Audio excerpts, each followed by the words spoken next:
السلام عليكم ورحمة الله وبركاته. صباح الفل للناس الكل، صباح حالي انت يا المربي الغالي. طبعا اليوم يا شباب موضوعنا عن الحمام البخارة طبعا.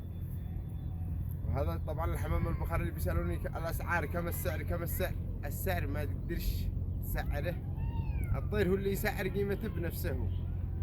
ها شوف يا المربي، وكل الطير على حسب مستواه وكل شيء. صح يا المربي ولا انا غلطان؟ الطير ما تقدرش تسعر تقول لي كم اسعار انت، بس السعر تشي تعرف، بس السعر انا بسطها لك من 20,000 وما فوق، كله على حسب مستواه واللون يا المربي، ما تقدرش.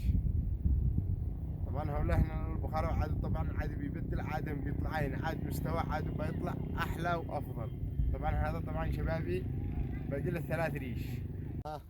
وهؤلاء يا بخارياتك يا ابو عاهد، شوف المستوى. طبعا هذه الانثى ما شاء الله تبارك الله، وهذا الفحل وعاد بيبدل كمان.